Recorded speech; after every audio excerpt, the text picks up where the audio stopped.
तो दोस्तों, क्योंकि रिश्तों के भी रूप बदलते हैं कि आज के एपिसोड की शुरुआत वृंदा से होती है, जिसके पास पूरा वीरानी परिवार बैठा होता है। हेमंत सबसे पहले वृंदा से पूछता है कि वो ठीक तो है ना। वो उसको समझाते हुए कहता है कि मिताली की बातों का बिल्कुल भी बुरा नहीं मानना चाहिए, क्योंकि वो अच्छी तरह जानती है कि मिताली कैसी इंसान है।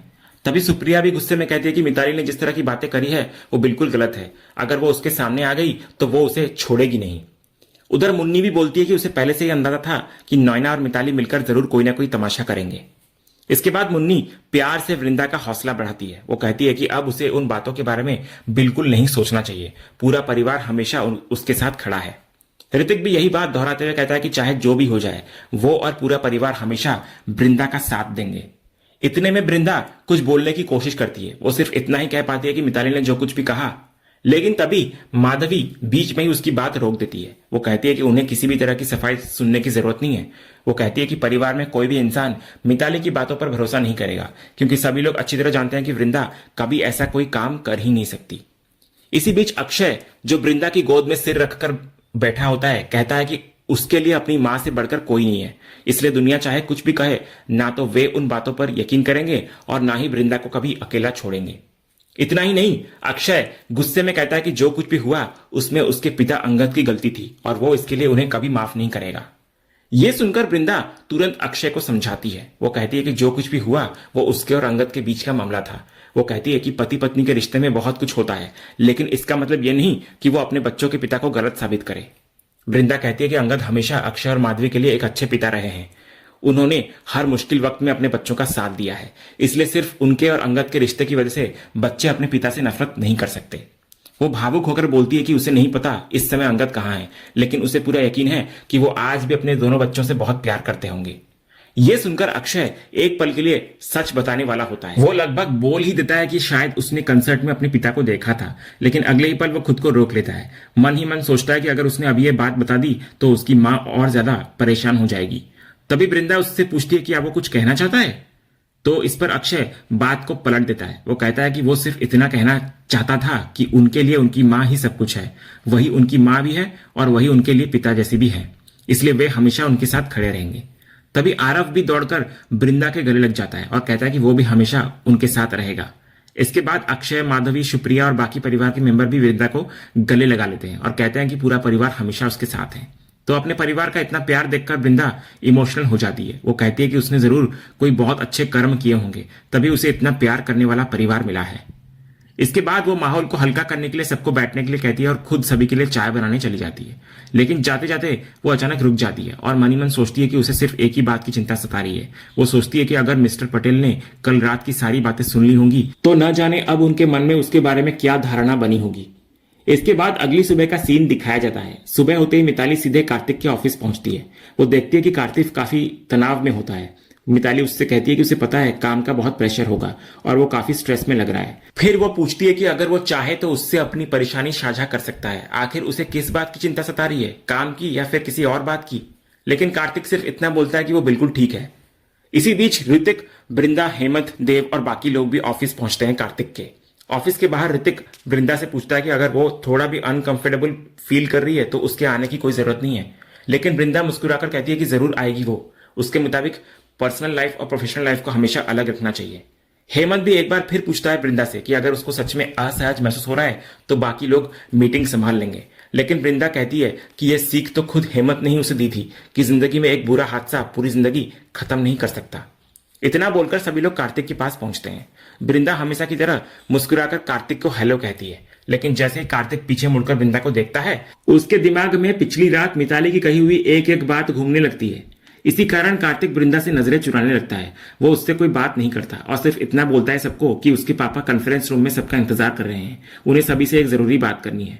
इतना बोलकर कार्तिक वहां से निकल जाता है। कार्तिक का बदला हुआ व्यवहार देखकर वृंदा थोड़ी असहज हो जाती है। तभी हेमंत उसको हिम्मत देते हुए कहता है कि सब ठीक हो जाएगा।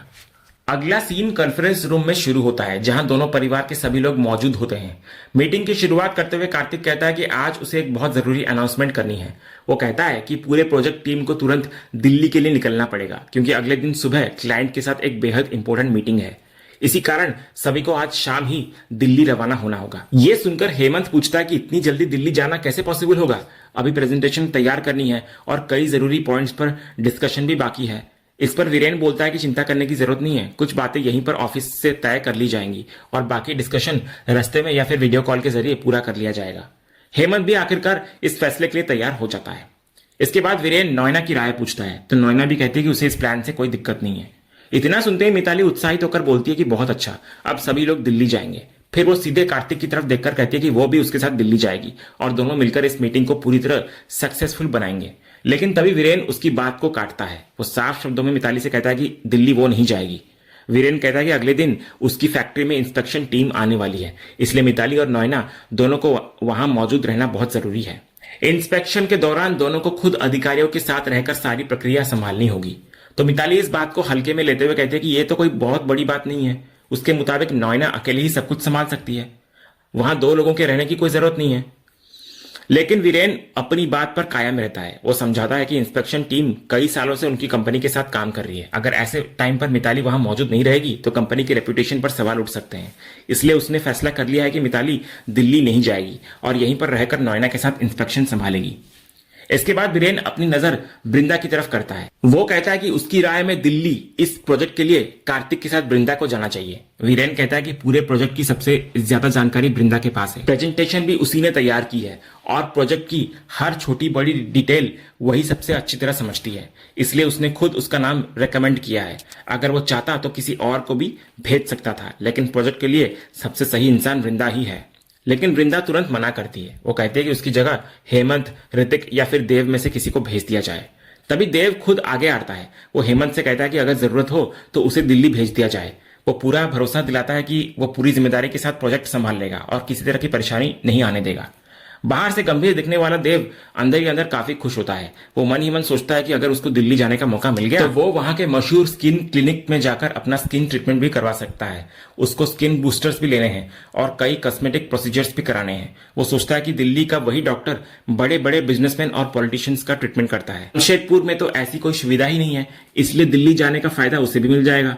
लेकिन तभी हेमंत उसकी सारी उम्मीदों पर पानी फेर देता है। वो साफ कहता है कि दिल्ली देव नहीं बल्कि वृंदा ही जाएगी। इसके बाद वीरेन भी देव से कहता है कि शायद उसने उसकी बात ठीक से नहीं सुनी।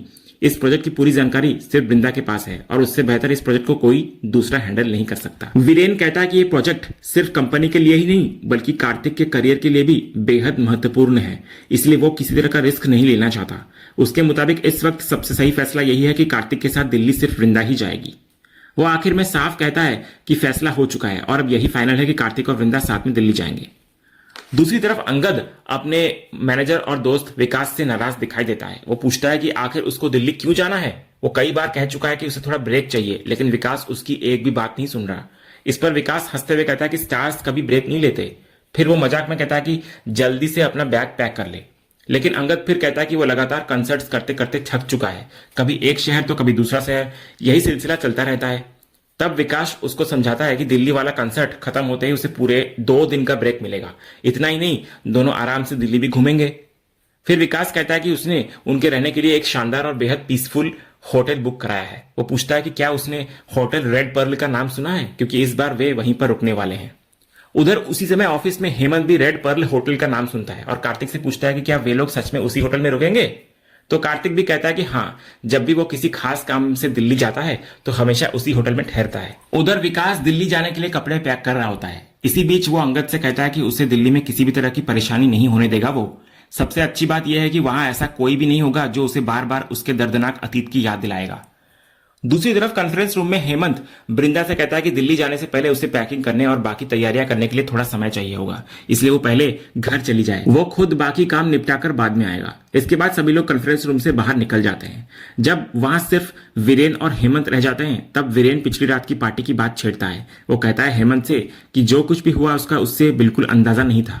वो कहता है अब पूरी सच्चाई जानने के बाद भी उसे समझ नहीं आ रहा कि आखिर क्या कहे। फिर वो हेमंत से पूछता है कि जब उसे पहले से इन सब बातों की जानकारी थी तो उसने उसे पहले क्यों नहीं बताया। इस पर हेमंत शांत होकर जवाब देता है कि वो आखिर क्या बताता। वो कहता है कि पार्टी में मिताली ने जो कुछ भी कहा वो सब झूठ और बेबुनियाद बातें थी। हेमंत आगे बोलता है कि वृंदा की अपनी एक पर्सनल लाइफ है और वो उसकी निजी लाइफ किसी के सामने बैठकर डिस्कस नहीं करना चाहता। इतना ही नहीं, उनके परिवार ने कभी भी वृंदा पर दूसरी शादी का दबाव नहीं डाला, न उसने और ना ही उसके परिवार के किसी मेंबर ने। इसके बाद हेमंत वीरेन को याद दिलाता है कि जब वो अपने परिवार के साथ उनके घर आया था तब वो प्रियंका को देखने आया था, वृंदा को नहीं। लेकिन वहां पहुंचने के बाद अचानक कार्तिक को वृंदा पसंद आ गई और उसने उसी वक्त कह दिया कि वो उसी से शादी करना चाहता है। हेमंत कहता है कि सब कुछ इतनी तेजी से हुआ कि किसी को कुछ समझाने का मौका ही नहीं मिला, ना वे लोग कुछ बता पाए और ना ही वीरेन कुछ पूछ पाया। तो वीरेन उसकी बात को समझते हुए कहता है कि वो अंदाजा लगा सकता है कि वृंदा ने अपनी जिंदगी में कितना कुछ सहा होगा। इसके बाद हेमंत एक और सवाल पूछता है। वो जानना चाहता है कि पिछली रात के बाद कार्तिक का व्यवहार कैसा है, क्या उसने इस बारे में वीरेन से कुछ कहा। तो वीरेन कहता है कि इस समय कार्तिक को समझ पाना थोड़ा मुश्किल हो रहा है। पार्टी के बाद उसने भी कार्तिक से ज्यादा बात नहीं की। एक बार कोशिश जरूर की थी, लेकिन कार्तिक पूरी तरह खामोश रहा और उसने कोई जवाब नहीं दिया। तो ये सुनकर हेमंत कहता है कि उसे पहले से ही अंदाजा था कि नॉयना और मिताली जरूर कोई ना कोई चाल चलेंगी। वो कहता है कि वो दोनों को बहुत पहले से जानता है। जैसे ही उसको पता चला कि दोनों इस बिजनेस प्रोजेक्ट से जुड़ी हैं, उसी वक्त उसको महसूस हो गया था कि वे दोनों परिवार के बीच गलतफहमियां पैदा करने की कोशिश जरूर करेंगी।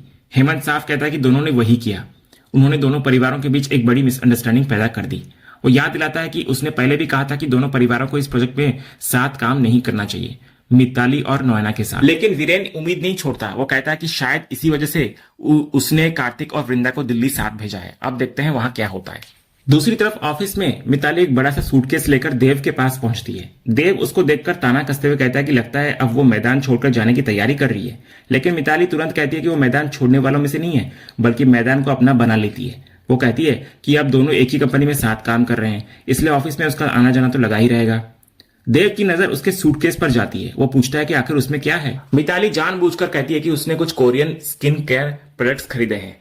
बस इतना सुनते ही देव काफी उत्साहित हो जाता है। वो कहता है कि उसने इनके बारे में बहुत सुना है। लोग कहते हैं कि इससे स्किन बिल्कुल कांच जैसी चमकने लगती है और फाइन लाइंस और रिंकल्स भी कम हो जाते हैं। मिताली जानबूझकर अनजान बनते हुए पूछती है कि क्या उसे स्किन केयर का इतना शौक है।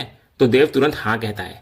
इसके बाद मिताली अपना सूटकेस खोलती है और एक एक करके सभी प्रोडक्ट्स दिखाने लगती है। वो हर प्रोडक्ट के फायदे भी बताती है। एक प्रोडक्ट देव के हाथ में देकर कहती है कि इसे सिर्फ चावल के एक दाने जितना चेहरे पर लगाना होता है, जिससे स्किन हेल्दी, ग्लोइंग और मिरर जैसी शाइनी हो जाती है। देव बड़े ध्यान से उसकी हर बात सुनता रहता है। इसी बीच मिताली चालाकी से बात को स्किन केयर से हटाकर पर्सनल लाइफ पर ले आती है। वो कहती है कि सिर्फ स्किन केयर ही नहीं, बल्कि उनकी जिंदगी भी काफी हद तक एक जैसी है। देव जब इसका मतलब पूछता है तो मिताली उसको भड़काने की कोशिश करती है। वो कहती है कि बिजनेस में मेहनत देव करता है, लेकिन सारा क्रेडिट हमेशा वृंदा को मिल जाता है। फिर वो अपनी कहानी जोड़ते हुए कहती है कि उसने अंगद से प्यार किया था, लेकिन शादी करके अंगद को भी वृंदा ही ले गई। इतना ही नहीं, वो वृंदा को फेक और धोखेबाज तक कहती है। लेकिन इस बार देव उसकी बातों में नहीं आता। वो साफ कहता है कि उसे अपने परिवार के खिलाफ एक शब्द भी सुनना मंजूर नहीं है और मिताली से वहां से चले जाने के लिए कहता है। हालांकि मिताली इतनी आसानी से हार नहीं मानती। वो तुरंत एक मॉइस्चराइजर निकालकर देव को दिखाती है और कहती है कि ये पिगमेंटेशन और डार्क स्पॉट्स हटाने में बहुत असरदार है और इसका रिजल्ट भी जल्दी दिखाई देता है। ये सुनते ही देव का ध्यान फिर से उस प्रोडक्ट पर चला जाता है। वो उत्सुक होकर उसके बारे में पूछने लगता है। देव की बदलती हुई दिलचस्पी देखकर मिताली मन ही मन मुस्कुराती है, क्योंकि उसे समझ में आ जाता है कि उसका प्लान धीरे धीरे काम करने लगा है। तो दोस्तों, इसके बाद हम देखते हैं कि विकास और अंगद एयरपोर्ट के लिए कार से निकल रहे होते हैं। रास्ते में विकास अंगद को थका हुआ देखकर कहता है कि उसे इस हालत में देखकर उसे भी अच्छा नहीं लग रहा। उसे कहीं ना कहीं गिल्ट भी होता है कि लगातार कंसर्ट्स के कारण अंगद को आराम नहीं मिल पा रहा। लेकिन वो भरोसा दिलाता है कि बस दिल्ली वाला कंसर्ट खत्म हो जाए, उसके बाद दोनों जरूर ब्रेक लेंगे। साथ ही विकास कहता है कि पता नहीं क्यों, लेकिन उसको अंदर से महसूस हो रहा है कि दिल्ली का ये शो बहुत जबरदस्त होने वाला है। दूसरी तरफ कार्तिक वृंदा के पास आता है और कहता है कि दिल्ली वाले प्रेजेंटेशन की सारी डिटेल्स वो उसको फॉरवर्ड कर देगा, इसलिए वो उन्हें एक बार अच्छे से चेक कर ले। वृंदा हाँ कहती है और फिर पूछती है कि क्या उसे सिर्फ यही बात करनी थी। तो कार्तिक बाहर से तो हाँ कहता है, लेकिन उसके मन में अब भी मिताली की कही हुई सारी बातें घूम रही होती है, इसलिए वो चाहकर भी पहले की तरह वृंदा से खुलकर बात नहीं कर पाता। इसके बाद वृंदा कहती है कि प्रेजेंटेशन की बिल्कुल वो चिंता ना करे, फ्लाइट में काफी टाइम मिलेगा और वो वहीं सारी तैयारी पूरी कर लेगी। तब कार्तिक कहता है कि वो खुद उसे घर से एयरपोर्ट के लिए पिक करेगा और इतना कहकर बिना कुछ और बोले वहां से वो चला जाता है। कार्तिक का यह बदला हुआ व्यवहार देखकर वृंदा को काफी अजीब लगता है। उसको महसूस होता है कि जो कार्तिक पहले उससे खुलकर बातें किया करता था, वही अब उससे दूरी बनाने लगा है। उधर अंगद भी पूरी रास्ते अपने हाथ में पहनी उसी ब्रेसलेट को बार बार देखता रहता है, जिसमें वृंदा की तस्वीर लगी होती है। उसको देखते ही वो फिर से वृंदा की यादों में खो जाता है। वहीं इधर दूसरी तरफ वृंदा भी कार्तिक के बदले हुए बर्ताव के बारे में सोचती रह जाती है। उसको समझ नहीं आता कि आखिर अचानक ऐसा क्या बदल गया जिसके कारण कार्तिक उससे इतना अलग बर्ताव करने लगा। और इसी सीन के साथ आज का ये एपिसोड यहीं पर खत्म होता है। तो दोस्तों, आपको आज के एपिसोड का अपडेट कैसा लगा, अपनी राय हमें कमेंट बॉक्स में जरूर बताएं। अगर आपको आज का ये वीडियो पसंद आया हो तो वीडियो को लाइक और शेयर जरूर करें और ऐसे ही लेटेस्ट एपिसोड के अपडेट्स जानने के लिए हमारे इस चैनल को सब्सक्राइब करना ना भूलें और बेल आइकन को भी जरूर दबाएं। मिलते हैं अगले एपिसोड के अपडेट के साथ, तब तक के लिए धन्यवाद।